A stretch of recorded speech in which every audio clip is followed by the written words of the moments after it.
tal? Bienvenidos a otro programa en El Círculo. Hoy vamos a tener un tema que me parece fundamental y que estoy seguro que a muchas de las personas que amablemente nos siguen les va a ser útil. El tema de los freelance, las personas que trabajan por su cuenta y cómo sortear mejor financieramente esta temporada que vaya, que es de desafíos, que vaya que es compleja. Y déjenme presentar a nuestros invitados que nos estarán acompañando a lo largo de este programa. Saludo a Ivonne Vargas, especialista en talento humano. ¿Qué tal, Ivonne? ¿Qué tal? ¿Cómo estás, Mario? Un gusto saludarte y acompañarnos. También buena tarde para todos nuestros compañeros. Gracias, Ivonne. Está también Blania Cristina Correal, consultora en estrategia laboral. ¿Qué tal, Blania? Muchas gracias, Mario. Bien, muy amable por aquí, muy pendiente, gracias. Qué bueno, gracias por estar aquí con nosotros. Arlet Leal, experta en recursos humanos. ¿Qué tal, Arlet? Hola, Mario. Mucho gusto también de estar aquí contigo y con todo tu auditorio. Bienvenida, como siempre, Arlet. Y también saludamos a Ramón Martín, especialista en finanzas y negocios. ¿Qué tal, Ramón?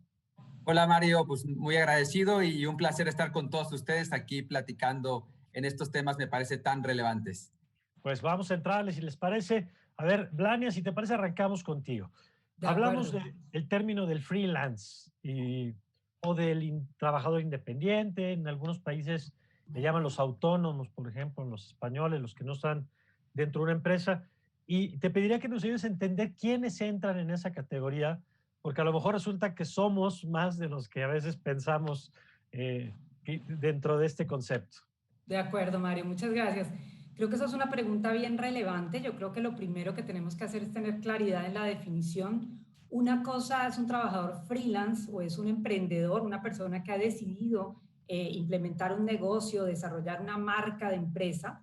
Y otra cosa es una persona que está haciendo trabajos o buscando trabajos mientras encuentra trabajo. No son cosas completamente diferentes. ¿Por qué necesitamos diferenciar estas dos modalidades? Porque el primero, sin duda alguna, tiene ciertas características de formalización, de construcción de marca, de generación de alianzas, por ejemplo, que se vuelven fundamentales.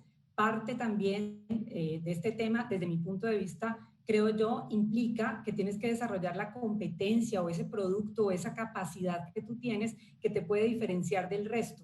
Entonces, en primer sentido, y realmente las regulaciones en Latinoamérica no generan esta distinción porque realmente han sido legislaciones muy flexibles en ese sentido, e incluso siento yo que en algunos países, aunque representa más del 60% de la fuerza laboral, no está realmente incluido dentro de las leyes. Pero, como bien dices tú, es un fenómeno que además a partir de la pandemia se disparó de manera muy importante. Tenemos cifras que yo creo que son bien reveladoras. Al inicio de la pandemia en México, por ejemplo, teníamos más de 4.600 nuevos emprendedores y en Latinoamérica el crecimiento acumulado fue del 42%. Es decir, sin duda alguna fue una respuesta a todas esas reducciones de personal, de salidas, etcétera, que se dieron a nivel de Latinoamérica en todas las empresas. Y yo agregaría, Blania, al hecho de que en nuestros países, concretamente el caso mexicano, es muy claro, no hay, por ejemplo, seguro de desempleo. De tal manera que quien pierde la fuente de ingreso no se puede quedar en su casa porque se muere de hambre. Así que tiene que buscar esto. Por eso vemos de pronto cifras tan altas de recuperación de la ocupación. No es porque la economía lo esté absorbiendo, es porque si la gente no se busca una alternativa, simplemente no tiene un ingreso para llevar a su mesa. Arlet, a ver, siguiendo primero con este concepto, porque a veces pensamos freelance y decimos el diseñador que tiene, como decía Lani ahorita, su pequeño despacho y trabaja por producto, por ejemplo. Pero, ¿qué pasa con los plomeros? ¿Qué pasa con los electricistas? Entran en esta, que nunca los metemos en la categoría de emprendedores, por ejemplo, pero que no tienen una vinculación formal a una empresa, que muy probable no tengan seguridad social, por lo menos por terceros. ¿Entrarían en esta categoría de la que estamos hablando? Es muy interesante lo que comentas, Mario, porque por lo general hay algunos puestos o empleos u oficios, como los acabas de mencionar, que son conocidos como empleos informales, se catalogan dentro de la informalidad y no dentro del freelancer. Sería un poco difícil poder catalogar qué puestos específicamente, qué trabajos, qué oficios sí son freelancers y cuáles son informales. Para nosotros, cualquier persona que se dedica y que desempeña cualquier actividad conforme a su educación o conforme a su expertise, es básicamente un freelancer, independientemente del oficio que desempeña. Sin embargo, bueno, pues hay diferentes cifras de cómo los manejan, si son informales o no. Sin embargo, sí consideramos que son personas por sus categorías, por su experiencia que tienen, básicamente como un freelancer, ¿no? Independientemente que se dediquen a algo más de oficio que de pensamiento, por decirlo así. Y entonces es una categoría esta de la que hoy estaremos hablando y empezamos a hablar, más que formal conceptual, dirías. O sea, no hay en la ley una categoría que diga, y normalmente no pensamos que el publicista y el plomero están en la misma, Exacto. pero en este sentido que estamos utilizando hoy, sí entran en la misma categoría, en tanto profesionistas que a partir de sus competencias dan un servicio. Finalmente, son trabajadores independientes, finalmente. Ok. A ver, Ramón, no sé si tengas el dato de cómo estamos parados en México en este sentido, en el entendido de que en efecto normalmente pensamos en las dos categorías que ya decían, de la economía formal a la informal, pero ya vimos que no alcanza eso para explicar estos fenómenos. Entonces, no sé si tenemos la idea, se habla mucho de las grandes o de las micros y pequeñas empresas, pero de este rubro prácticamente hablamos muy poco, incluso yo te diría casi ni a nivel de políticas públicas existen programas enfocados en este segmento.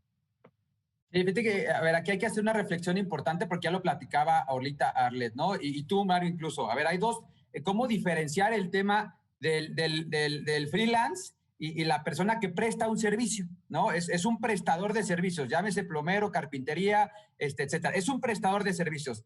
Y aquí tenemos un mix, le voy a llamar, porque en medio, porque hay quien sí está, ¿no? Eventualmente registrado y está formalmente a través de un, le voy a llamar, de un programa de prestación de servicios, claro, y así está dado de alta. Pero hay quienes no lo están dado de alta, están en la informalidad. Entonces, esta figura tiene las dos estructuras. Si yo voy a aislar la estructura que está fuera, le voy a llamar la informalidad, ¿no? Que es el freelance. Y estamos hablando que a datos, y ya lo comentaba por ahí Blania un poquito en México, supera el 60%, es decir, de la población económicamente activa, es decir, personas entre 16 a 65 años de edad.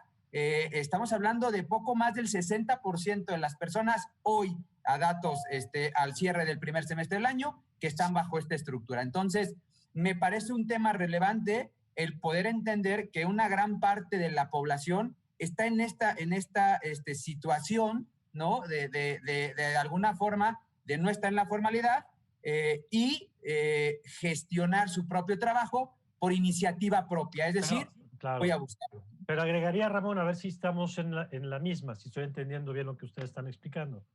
Yo, por ejemplo, que colaboro en diferentes medios, diferentes espacios, soy freelance, digamos, porque no tengo una dependencia de un solo ingreso, no tengo las prestaciones, digamos, de que tiene una persona en un solo empleo, pero estoy en la economía formal, porque emito recibos, porque pago impuestos, presento declaraciones. Es decir, lo que estamos entendiendo es que un freelance puede estar, o sea, un profesionista que presta sus servicios puede estar en la economía formal o en la economía informal. ¿Sí? ¿Vamos bien? Correcto. Ok. A ver, Ivonne, tu primera impresión del tema que estamos hablando, y ahorita vamos a empezar si quieres, vamos entrándole por ahí, Ivonne, porque si bien es cierto que puede haber diferencias de formalidad y diferencias de legalidad, digamos, entre unos y otros, o de oficios o de servicios, sí comparten ciertas características, ¿no? A ver si tú nos puedes ayudar a empezar a perfilar. Yo pienso en una, por ejemplo, que es, no tienes una quincena, es decir, no estás vinculado necesariamente a una organización que te garantiza que cada quincena vas a tener por un servicio que prestas fijo a lo largo del tiempo, sino que está acotado a productos o a servicios y que cuando se acaban los productos y servicios se acaba esa relación. ¿Cómo estás viendo este tema? ¿Cómo lo vamos perfilando? Bueno, fíjate que uno de los principales desafíos, y casi para ir haciendo características de quiénes son estos freelancers mexicanos, uno de los grandes retos tiene que ver con su pago, precisamente.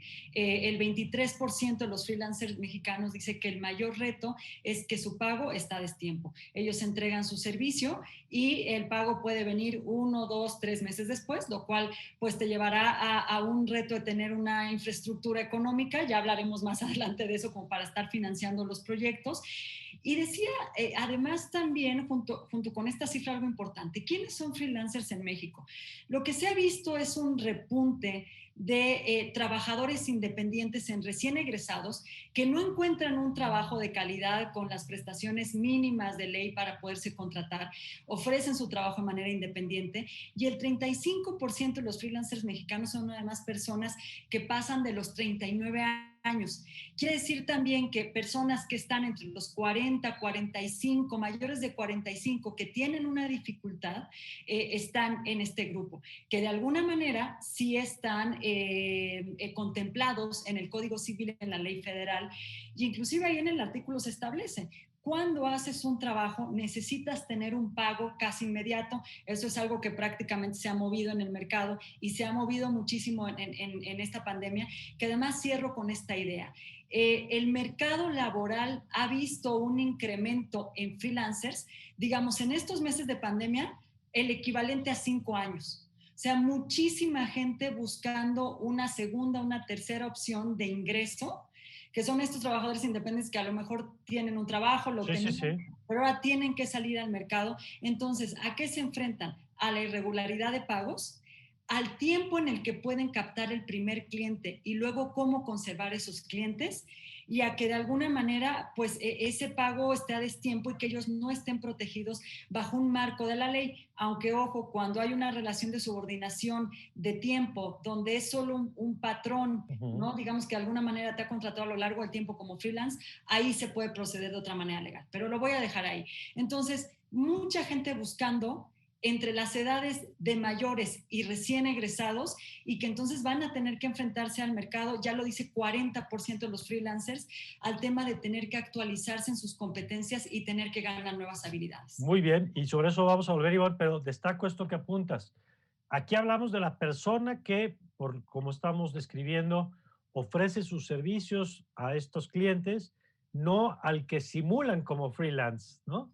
Esto que apuntabas, Ivonne, ahora, estas malas prácticas de algunas empresas, de en efecto, horario definido, labores definidas, relaciones únicas laborales, pero amparado en una simulación legal para no pagar prestaciones, que es distinto, digamos, al concepto que estamos hablando acá.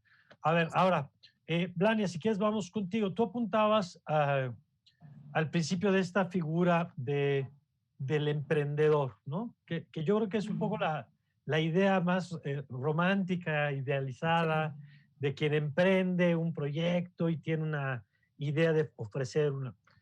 ¿Qué características, siguiendo con esto que apuntaba Ivonne, qué características tiene esta persona en términos laborales? Y ahorita ya empezamos a perfilar, digamos, los retos que también tiene.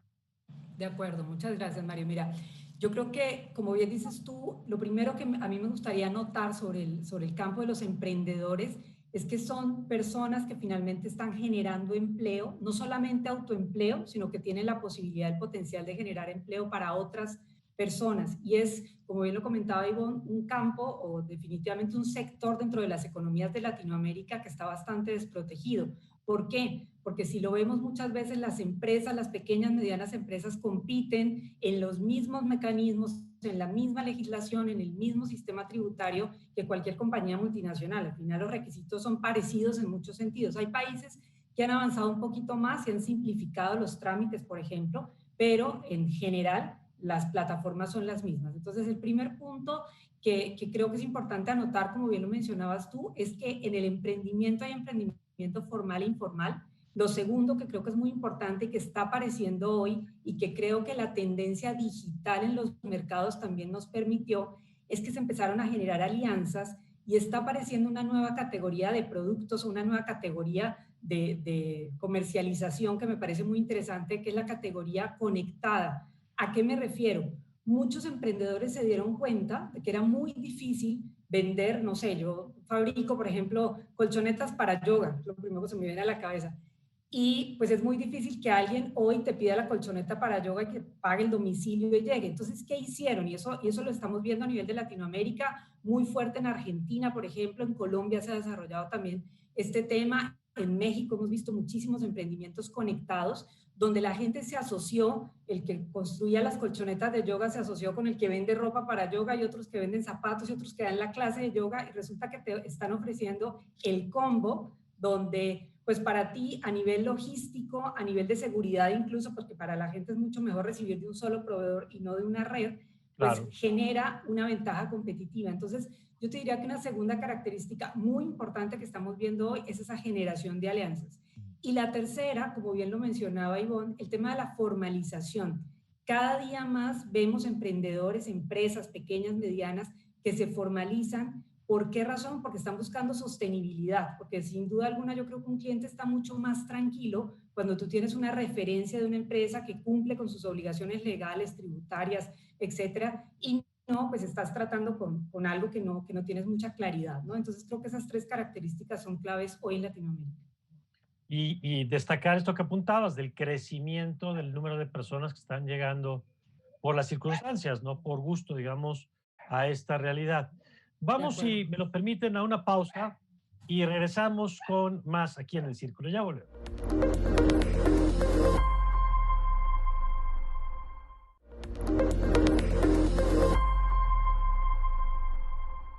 Y bueno, antes de irnos a la pausa, Arlet, nos adelantaba ya Blania sobre el tema de estrategias que están empezando a desarrollar estos actores que están llegando, algunos nuevos y otros que ya estaban y que de pronto se ven en la necesidad o en la oportunidad de ofrecer eh, productos y servicios pues que en esta emergencia hoy todos necesitamos, ¿no? Lo platicábamos antes de entrar al aire hoy, cómo hemos adaptado, por ejemplo, casas para poder hacer transmisiones que antes no teníamos, cómo el concepto de oficina y del trabajo, digamos, se está articulando de manera diferente. Pero yo quisiera seguir con esta línea, Arlet, de, a ver, ¿qué necesita alguien hoy que está en esta circunstancia?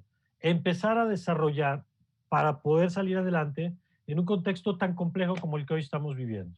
Claro, y sobre todo porque hay una tercera modalidad también, Mario, el que tiene un doble trabajo, el trabajo de empresa, pero que también se dedica hoy al trabajo de freelancer, De ¿no? Por la acuerdo. necesidad económica o porque quiere desarrollarse en forma de freelancer, pero teme dejar todavía su trabajo formal o su pago formal, por así decirlo. Lo más importante, y Blani hablaba mucho del sector de emprendedurismo, lo más importante es saber desarrollar la idea, Mario, es sí hacer una evaluación, es decir, no nada más voy a ser freelancer y me voy a aventar, sino realmente hacer un estudio, primeramente, de cuáles son las habilidades que yo tengo, qué es lo que yo quisiera ofrecer, si es para desempeñar un trabajo, por ejemplo, como diseñador, como creativo, para lo cual yo soy productivo, o que quisiera hacer una empresa de comercialización de cualquier otro artículo. Entonces, Oye, y primero, déjame tenerme, perdón, Arlet, que te interrumpa, pero ahorita mencionabas un punto que quizá vale la pena que nos desarrolles un poquito más. Hay personas que su perfil profesional está muy cantado, digamos. O sea, el que ha hecho diseño gráfico, por ejemplo, pues está muy sí, claro que es un servicio que en el mercado se paga, etc. Pero pienso ahorita que te escuchaba en los que han trabajado durante muchos años a lo mejor en una empresa y que el reto es hoy encontrar cómo lo que hicieron durante la empresa es útil en un mercado distinto. Es decir, ¿qué sabes hacer? ¿Qué puedes ofrecer? Pasa a veces por desmenuzar un poco o de construir lo que haces y lo que has hecho a lo largo de los años para encontrarle ahora un nuevo lugar en el mercado, ¿no? Y eso se dice rápido, pero es un proceso complejo, digamos. claro. Por ejemplo, ¿cuáles son los puestos que han desempeñado más habituales en forma de freelancers? Los contadores, por ejemplo, los abogados, que si bien es cierto que desempeñaban en una compañía su posición, un puesto como tal, también lo pueden hacer en forma independiente con ese misma ya background, pues, toda esta experiencia que ya tienen. Sin embargo, también hay otras posiciones que no son tan comunes, por ejemplo, como la parte de diseño, el que diseñaba en mi oficina, pero también quiero salir a hacerlo en forma independiente, a manejar, por ejemplo, máquinas de control numérico, que es muy pocas personas lo saben hacer en México, el manejar cierto tipo de herramientas, ciertos empleos técnicos, que si bien es cierto, lo hacía anteriormente en la empresa, pero que no es tan fácil que lo puedas encontrar en el mercado y que, bueno, hoy las compañías están ya muy abiertas a que también lo puedan contratar por parte de un tercero a hacerlo o a tenerlo en forma interna de las empresas. Entonces, lo más interesante es saber qué es lo que quieres desempeñar, hacia dónde lo vas a dirigir y sobre todo si lo vas a formalizar o no y bajo qué características. Por ejemplo, hoy hay ahora, y es bien interesante, muchos portales, Mario, en los que se llama, por ejemplo, freelancers, en los que forman parte diferentes personas con diferentes características y diferentes servicios o productos y que los contratan directamente dentro de ese portal. Es como un esfuerzo mucho más enfocado que hacerlo yo de forma independiente como por aparte, como lo mencionaba Blania. Cuando ya hay una estructura, cuando todos se agrupan, cuando hay una línea de negocio muy directa, es mucho más fácil que te puedan visualizar y que te puedan llegar a comprar en ese sentido. Y te agregaría algo ahí. Las empresas que creían que todos los servicios los tenían que tener dentro de casa, hoy que todos sus empleados están fuera de la empresa, pues quizá descubren que pueden contratarlo también al tercero, digamos, ¿no? Claro, y sobre todo porque las compañías antes estaban cerradas, hace algunos años de que querían tener a la gente contratada directamente por la empresa, por muchas cuestiones también de confidencialidad, de seguridad, de que eran trabajos muy específicos. Sin embargo, hoy también ya están abiertas a manejarlo como por esquemas de outsourcing o de tercerización, en el que contratan servicios muy específicos, pero ya ajenos a la empresa, y que estas personas se dan también la oportunidad de hacerlo de manera independiente, de freelancers, y que puedan ya hacerlo como compañía, ya bajo una estructura formal, ¿no? Muy bien, a ver, Ramón, que te veo con ganas de saltar al escenario desde hace rato, cosa que me parece muy bien porque estoy seguro que nos vas a ayudar también con consejos. A ver. Fíjate que Blania y Arlet, me hace mucho sentido lo que dicen y platicaba Blania de este tema de integración, de ejemplo que ponías, ¿no? Del tema de ayuda. Se llaman economías colaborativas. Ese es el contexto actual. Es decir, la propia situación, ¿no?, del entorno nos llevó a buscar alternativas de reinventar la forma de hacer las cosas. El emprendedor, fíjate que, bueno, déjame hacer un paréntesis. Generalmente el emprendedor en la región, y en México no es la excepción, nace cuando está en un proceso de crisis, es decir, cuando se quedó sin trabajo. Y esto obliga mucho lo decía Blania por ahí, y creo que es uno de los grandes retos. Y uno de los grandes retos es, oye, es emprender por emprender o lanzarme yo a trabajar de manera independiente como freelance, y a veces te avientas por la necesidad que te empuja a hacerlo, pero lo haces sin bases, sin un estudio, aunque tengas mucha experiencia. No es lo mismo estar dentro de la organización que salir al mercado y decir, bueno, ofrezco mis servicios, ¿cómo los voy a ofrecer? ¿Cuánto voy a cobrar? O sea, la cantidad de preguntas. La primera pregunta, ¿cuánto voy a cobrar? ¿Cómo voy a conseguir clientes? Entonces, empieza este tema de retos, y luego esta estructura también de necesidad. Dice, oye, yo necesito un ingreso porque tengo compromisos, y ahí voy a ponerme mi cachucha de financiero, ¿no? Y de finanzas personales.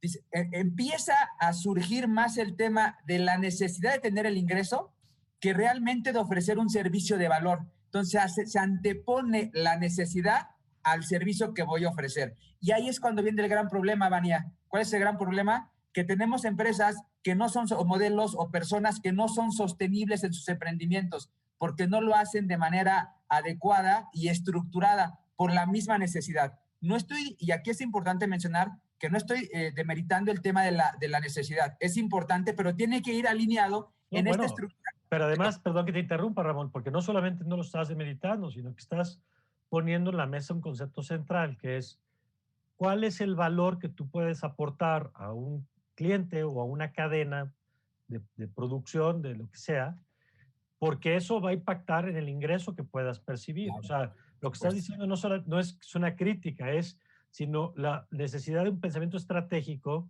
que les permita generar mayor valor y por lo tanto generar mayor ingreso. Totalmente. Entonces ahí, Mario, construyendo sobre lo que acabas de mencionar, yo donde reitero, el ser freelance no es malo, el ser emprendedor no es malo. Al contrario, te puede ir incluso mejor que trabajando en una empresa como colaborador y dar empleo a más personas. Pero ahí viene la importancia del tema estratégico de hacerlo con una estructura de pensamiento que debe ser ordenada, ¿no? Sobre todo eso, ordenada. Y aunado a esto, ¿no? Temas importantes a considerar es eso, ¿no? La administración de estos recursos, porque no es lo mismo recibir cada 15 días tus ingresos a decir, hoy tengo un servicio donde me van a pagar el anticipo el día de hoy y a lo mejor en 3 meses que termino el servicio, en 2 meses el otro 50%. Entonces, cuando hablo de ser ordenados, no solamente en mi modelo de negocio de cómo estoy creando valor, sino también en la parte financiera. Oye, yo sé que voy a recibir ingresos ahorita el 50, Claro. tengo que administrarme muy bien porque sé que en 2 meses no voy a recibir nada o en 3 hasta que llene el siguiente pago. Entonces, ahí es donde viene este gran reto y me sumo al comentario de Blania de los retos que vienen. El ser freelance no es malo, te puede ir muy bien, pero hay que considerar estas dos estructuras, ¿no? Cómo creas valor en tu proceso de la oferta del servicio que haces y ser muy bien administrado, porque no es malo recibir dinero trimestral o no recibirlo cada 15 días o cada mes, pero tienes que ser muy bien administrado y el ser bien administrado se traduce en una buena estrategia también de finanzas que te permitirá ser rentable y sostenible. Yo diría, hay ejemplos exitosísimos personalmente, porque mi papá se dedicó a eso en su vida, el tema de bienes raíces. ¿Ah? Bienes raíces es un ejemplo de esto que acaban de describir, que implica ingresos irregulares, digamos, a lo largo del tiempo, que no sabes, digamos, necesariamente cuándo va a entrar, pero que bien administrados te permiten justamente, como tú apuntabas, desarrollar una vida profesional, personal, pero que requiere, Ivonne, y ahí yo quisiera conocer tu punto de vista, porque como estás al final de la ronda, te van aventando preguntas y todos se te juntan a ti. Pero decía Ramón, y me encanta, decía, bueno, a ver, alguien que empieza de pronto por necesidad o porque, como me dijo Arlette, y me gusta mucho, porque alguien tiene un plan B en la cabeza. El freelance también es la posibilidad de realizar tu plan B en la vida, no siempre por necesidad, sino a veces por gusto, digamos.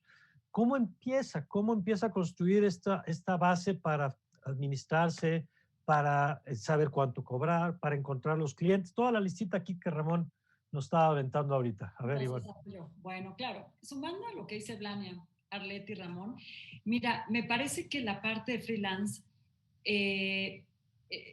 no la podríamos ver como algo bueno o malo, es algo que está en el mercado y que ha crecido. Hace 10 años, 2010, teníamos 9.3 millones de trabajadores que se registraban como independientes, esto de acuerdo con datos del INEGI. Hoy estamos sobrepasando los 15 millones de trabajadores en esa categoría. Entonces, lo primero que yo tendría que decir es un grupo o un grupo de profesionales que no es que van a desaparecer, van a continuar, sobre todo por las condiciones del mercado. Y que es aquí lo importante alineado a la parte de sostenibilidad. Bueno, pues que si yo tengo como un plan B o la pandemia me orilla esto en este momento, diseñe un plan para que si yo empiezo así, el día de mañana pueda ser también un generador de trabajo para otras personas. Creo que esto es lo muy valioso de la figura del freelance.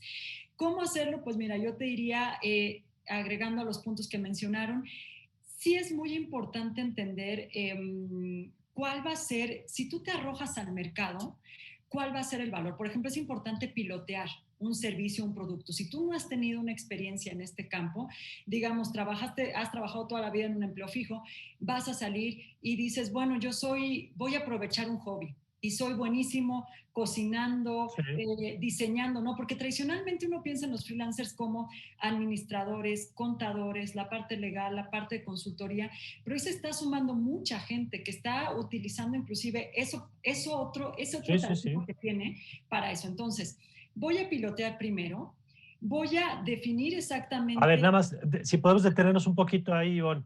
Cuando dices pilotear, ¿qué quiere decir? Buscar, antes de lanzarme a todo, buscar un cliente o pocos clientes. Voy a probar mi solución o mi servicio en el mercado. Le voy a hablar a un grupo de conocidos, voy a pensar en un ejemplo coloquial, ¿no? Me voy a dedicar a hacer cremas, que es un negocio que está creciendo mucho. Entonces voy a mandar mis muestras de cremas, voy a trabajarlo, me voy a asociar con alguien que sepa de esto y voy a mandar unas pruebas, voy a hacer una especie de análisis de mercado para entender que lo que yo voy a ofertar tiene alguien que lo pueda comprar. Eso es fundamental. Lo segundo que me parece que es una palabra muy etérea, pero que es importante es flexibilidad en el freelance. A veces nos lanzamos al mercado con una convicción de que si yo he sido contador 20 años... Eso es lo que tengo que hacer. Eso es lo que tengo que hacer.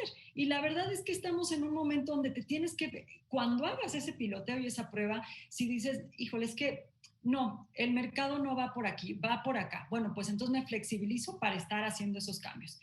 Parte administrativa muy importante, porque ya lo decía Ramón, llevar la finanza recibiendo una quincena, un mes, no es lo mismo a que tú digas cuánto dinero tengo ahorrado para gastos en casa, para pedirle un trabajo a alguien más.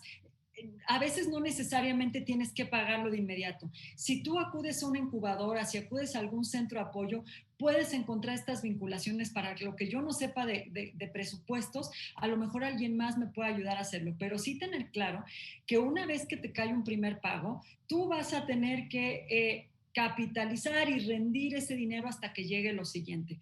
Fíjate que hay una preocupación que es interesante en los freelancers latinoamericanos, el mexicano no está en la excepción, y es cómo puedo internacionalizar en algún momento lo que estoy haciendo. Entonces, desde ahí conocer también plataformas de transacciones financieras, por cuánto tiempo, cómo funcionan, un tema de idiomas, un tema de cómo ofrecer un producto fuera. Hoy la tecnología nos habilita para hacer todo esto.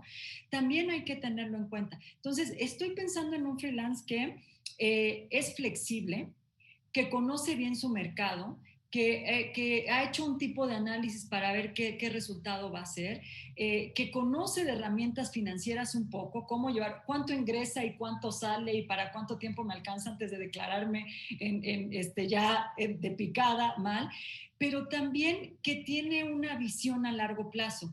Ya, y entonces sí, como dice Blania, hablamos de estos emprendedores, de estas personas que tienen no solo el empleo para sí mismos, sino que ya contratan a otras. Ojo, dicen por ahí que las personas pueden tronar a los 3, 4 años con un negocio independiente por un tema contable. Yo diría también que por un tema de cómo contratamos a la gente o de cómo nos hacemos de un equipo que nos soporte en esa labor de freelance que estamos haciendo. Bueno, vaya lista la que se va sumando de tareas que se tienen que hacer. Oye, pero aparte, Ivonne, me queda claro con esto que apuntabas, y vamos a profundizar con ello un poquito después, pero si puedes comentar, pues una especie de paquete básico de competencias que requiere este freelance, en donde pues ya le vamos agregando ahí un montón de habilidades y de conocimientos, por lo menos básicos, ¿no? Totalmente. Está catalogada inclusive como una de las competencias más valoradas en la gente, la parte del emprendimiento, que es algo que tiene que tener la persona que está como freelance. Tienes que tener una parte de tolerancia, de resistencia. Algo que a veces se olvida el freelance en su día a día es que tú te tienes que seguir cultivando, siendo creativo, trabajando, viendo cómo ofrecer las cosas de una manera diferente, capacitándose. Entonces, ¿qué tenemos como competencias? Gusto, primero, el riesgo puede ser algo que nos resulte seductor, ¿no? Puede ser algo que ya está ahí en tu parte y si no tienes que desarrollarlo, porque muchas veces vas a estar en esa línea. Vas a estar con el Jesús en la boca de no saber qué pasa al día siguiente y si le tienes que meter una variable al producto y si le tienes que bajar el costo o le tienes que meter una oferta. Entonces, sí, porque además el éxito de hoy no es necesariamente el éxito de mañana. Entonces, tolerancia, resistencia, amor por el riesgo, este learnability o estar aprendiendo todo el tiempo sobre aquello que tú no sabías, pero que el día de mañana, la verdad, para contratar a un contador, para que tener a alguien, pues te tienen que gustar un poco los números. O sea, sí tienes que tomar tu estado de cuenta y entender cuánto está entrando, cuánto está saliendo, en qué se te está yendo el dinero. Y un tema que yo cerraría con ello. Cuando somos freelancers, muchas veces empezamos por nosotros mismos y en algún momento decidimos una sociedad. O como emprendedores nos vamos a esta idea de, bueno, que entre capital intelectual o que entre capital económico de esta manera. Sí. Ya sí creo que una competencia, también un gusto por lo legal, por darle una lectura a los contratos, por entender qué estamos haciendo, nos va a hacer que nos ahorremos muchos problemas en nuestra vida como freelancers más adelante. De acuerdo. Vamos a una nueva pausa y regresamos pues con más recomendaciones, incluso la parte financiera que decía también Ramón ahí, Arlet, de cómo empezar a administrarnos mejor y qué herramientas incluso existen que pudiéramos sacar provecho en este entorno. Vamos al corte y regresamos con más aquí en El Círculo.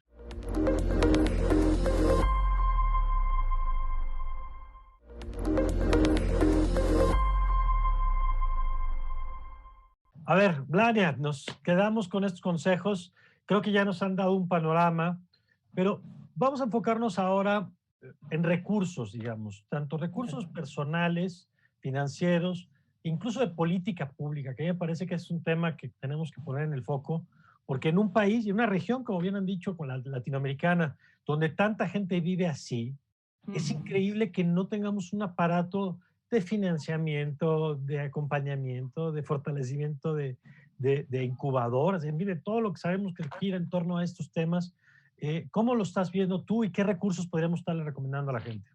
Vale, Mario, yo creo que hay 4 elementos para contestar tu pregunta. El primero que tiene que ver con la claridad que comentábamos al principio de propósito de ese freelancer, ¿no? Como lo mencionábamos, una cosa es dedicarse y ser emprendedor, otra cosa es estar haciendo trabajos mientras busco trabajo y las razones que hay detrás de ello, para mí es el primer punto en respuesta a tu pregunta, porque creo que hay muchas características de la informalidad, o, perdón, de la flexibilidad que son muy atractivas, ¿no? Y tú puedes estar decidiendo dedicarte de manera independiente a ejercer tu profesión porque te sirve para mantener el balance vida-trabajo. Entonces, creo que lo primero y muy importante es definir muy bien ese propósito, esas razones que me llevan a mí a decidir por qué tipo de carrera profesional quiero seguir.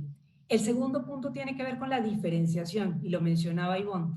Algo que a mí me llamó la atención en la pandemia es que el 85% de las pymes en Latinoamérica se lanzaron a hacer estudios de mercado de qué querían sus clientes, cosa que deberíamos hacer todo el tiempo, o sea, cosas que deberíamos implementar siempre, pero justamente en esa función, en esa labor de entender cómo genero yo un servicio nuevo, un producto nuevo que le sirva a mi cliente, entonces empieza a pasar esto. Creo que la tecnología nos ha ayudado muchísimo en ese sentido y por eso la cifra me pareció increíble, porque cerca también de 50% de las pymes y medianas empresas en Latinoamérica generaron algún producto digital, ya sea una venta por un canal digital, ya sea un servicio nuevo, cualquier tipo de incluso generación de apps, por ejemplo. Entonces creo que ese es un segundo elemento, la tecnología es una de las herramientas que vamos a tener. Tercero, la generación de alianzas, como lo comentábamos ahorita, el podernos conectar, el poder tener una comunidad, no solamente una comunidad con la cual vendamos productos, sino una comunidad con la cual hagamos alianzas para ofrecer probablemente un servicio, un portafolio de servicios mucho más redondo. Y el cuarto, desde mi punto de vista, como lo mencionaba, esto es un tema de formación. Afortunadamente ya hay muchas universidades en Latinoamérica que están ofreciendo formación a los emprendedores. Hay carreras dedicadas justamente, o materias más bien dentro de las carreras, dedicadas a generar ese espíritu emprendedor en los estudiantes para que no solamente salgan pensando en ubicarse en una empresa, sino que también tengan esta inspiración de generar trabajo para los demás. Entonces yo creo que en esos 4 elementos encontramos herramientas que nos pueden servir para consolidar este tema. Muy bien. A ver, seguimos, Arlet, contigo y en la misma línea. Así como hablábamos ahorita de tanto el tema de formación, el asunto de las universidades, estos otros 3 elementos que apuntaba, ¿tú qué estarías agregando a esta lista de recursos? Mira, a mí el recurso más valioso durante esta pandemia fue la parte de la capacitación. La verdad me sorprendió enormemente la cantidad de tanto instituciones educativas como empresas, como organismos que dieron capacitación, sobre todo en temas específicos de emprendedurismo y a costos muy bajos y en la mayoría hasta gratuitos. Entonces fue una herramienta muy valiosa para que todos, como bien lo comentaba, por ejemplo, Ramón también, que todos pudieran, tuvieran la posibilidad de hacer su negocio o de hacer su esquema de freelance, pero con ciertas bases, porque te hablaban de la parte financiera, de la parte contable, de la parte administrativa, de la parte de recursos humanos. Fueron recursos muy interesantes en cuanto a formación, justamente porque sí coincido con todos que la parte fundamental es que quien se quiera dedicar al emprendedurismo o como freelancer es que tenga toda una estrategia, pero sobre una base muy sólida y que no sea nada más pues así a la aventura cuando sabemos que posiblemente pudiera llegar a fracasar. Hoy, por ejemplo, en México, 1 de cada 4 trabajadores es ya freelancer. Entonces ya es un número bien interesante, por lo cual sería mucho más interesante que todas estas semillas, que toda esta intención de emprendedurismo realmente se formalizara y realmente pues Oye, Red, frutos. Sí. y ahí yo digo, ese da para otro programa, pero eso implicaría también adecuar un montón de instituciones para esa realidad. ¿Sabes qué, Mario? Que Desde hubo... Hacienda, por Ajá, ejemplo, y la facilidad para presentar una declaración, hasta claro. créditos bancarios que tengas posibilidad sin tener que acreditar los requisitos de una empresa, pero que te permita poder financiar para crecer. O sea, lo que estás planteando es que es un reto gigante, ya no hablemos de pensiones y de otro Exacto. tipo de temas, ¿no? Todo tendría que ser mucho más expedito y sobre todo porque muchos emprendedores, el 30% de los emprendedores desertan justamente con toda la tramitología que hay que hacer en México, desde tramitar el RFC, desde cómo abrir una cuenta bancaria, todo ese tipo de trámites que llegan a ser larguísimos y que impiden que el trabajador pueda hacerlo, o el freelancer pueda lanzarse al mercado rápidamente, sí hacen que la gente deserta y que pues, regrese otra vez a querer buscar empleo dentro de una empresa. Yo creo que aquí lo más rico de nuestro país es realmente que pueda haber ese apoyo. Anteriormente había muchas instituciones, por ejemplo, como Proempleo, como la Semana del Emprendedor, que justamente abordaban ese tipo de temas y daban ese tipo de apoyos para que la gente lo pudiera realizar en una forma, de manera formal, pero también hace falta, como bien lo mencionas, Mario, toda esa parte de tramitología, de que tiene que haber ese apoyo para que pueda ser más rápido, más sencillo y que no deserten antes de, porque sí, esa parte lleva muchísimo tiempo De y acuerdo. hace que mucha gente pues se desmotive al final del día, ¿no? Entonces, hay que tomar todos los recursos que hoy hay que aprovechar, por ejemplo, vimos cursos de instituciones muy importantes a nivel mundial que daban cursos de emprendimiento, hay que aprovecharlos ahora y sobre todo pues que tenemos la facilidad de tenerlos en línea e insisto, muchos de ellos pues son de carácter prácticamente gratuitos, De ¿no? acuerdo. A ver, y con la mesa que te han puesto, Ramón, y tú solito, además hace rato dijiste, a ver, yo me pongo mi gorra de financiero y de finanzas personales. Ahorita hemos escuchado diversas recomendaciones desde construir alianzas, el uso de la tecnología, el tema del aprendizaje a partir de esos recursos que están disponibles ahí, pero me quiero enfocar contigo ahora en esta parte, la del manejo de los dineros, entendiendo la complejidad que tiene el tema, pero algunos consejos que tú quisieras compartir con nuestro auditorio de principios muy básicos para administrar esto que tú apuntabas, que es de gran complejidad, que es la irregularidad, digamos, de ingresos y administrar en esos contextos, ¿no? Mira, me voy a tomar, ahorita voy a hacer una integración de tres variables que comentaron una Blania, una Ivonne y una Arlet, y la voy a aterrizar en la parte financiera. Tomo, por ejemplo, de Ivonne el tema de flexibilidad, que es un tema muy importante porque no solamente tiene que ver con las cosas que realizas y en lo que eres experto, lo que te puedes volver experto, porque eso amplía, ¿no?, tu visión de oferta de servicios y eso te genera la posibilidad de tener mayor, ¿no?, lo voy a llamar posibilidad de generar ingresos al diversificarte. La diversificación también aplica a título personal como freelance, ¿no? Entonces, ahí viene un tema que en la medida que logres diversificarte, tienes la capacidad de generar un mayor número de ingresos. Y Entonces, perdón que te interrumpa, nada más agrego eso, es la diferencia de cuando pierdes una actividad, irte a cero o irte al siguiente escalón. Es correcto. decir, la diversificación como estrategia de sobrevivencia en una economía en crisis, como uno de los consejos que sean más valiosos que cualquiera puede recibir. Totalmente. Esa es una, Mario, y por eso retomo el tema de Ivonne y lo resalto. Del tema de Blania que quiero tomar, la parte digital. A veces creemos que es muy difícil. Hijo, ¿cuánto tengo que destinar para poderme promocionar, para poderme hacer, oye, de boca en boca? ¿Cuánto tengo que invertir hoy en día?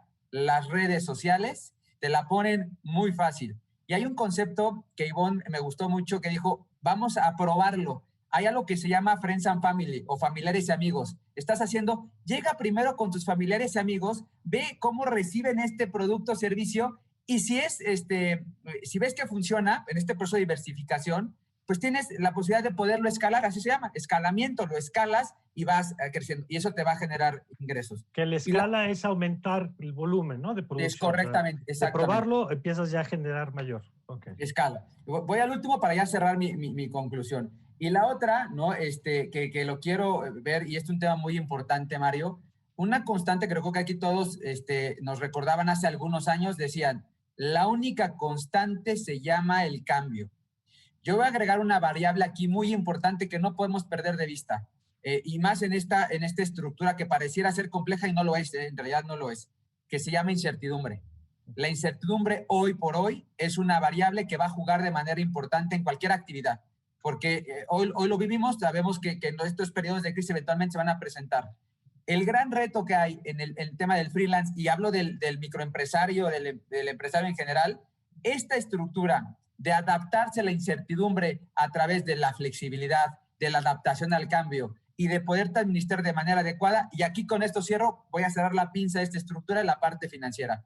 Tienes que tener algo que es muy sencillo, ¿no? Esto que decía Blania, no es tan complejo. Tienes que saber, no, perdón, fue Ivonne, ¿no? Tienes que saber algo muy...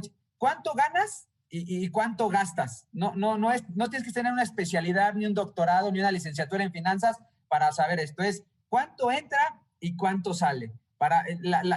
Es una simple suma. Si yo sé que voy a cobrar por mis servicios X cantidad, la sumatoria o el resultado de tener los ingresos menos mis costos tiene que ser positivo. Si no se da positivo, estás en un problema financiero que se llama de liquidez. El reto es generar liquidez. ¿Esto qué quiere decir? Que tengas que administrar, por ahí voy a tener un tema medio técnico, pero lo voy a sacar un poquito, la famosa pirámide de Maslow, ¿no? Donde estás en tus necesidades básicas, intermedias y demás.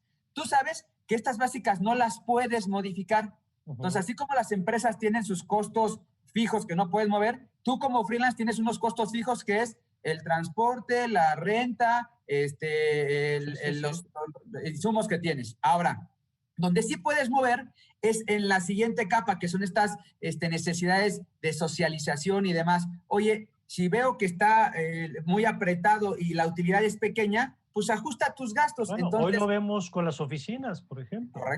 Correcto. Entonces, empiezas a encontrar, la fórmula me parece que es, desde el punto de vista financiero, tener claridad en lo que generas, tener claridad en lo que gastas y que tengas ser objetivo en que tienes que gastar en lo básico, ¿no? Para poder mantener tu negocio y mantenerte a ti, tu estructura alrededor, llámese familia, etcétera. Y aquellos gastos que están, que lleguen a la siguiente parte de la pirámide, hoy, si el margen que te da es suficiente, hazlos. Es más, te quieres ir a los de reconocimiento, ¿no? Un mejor carro, esto te da el margen, hazlo. Pero si no, ahí es donde viene el gran reto. En la manera que tú sepas administrar tus costos y tus gastos, en ese momento habrás encontrado el balance.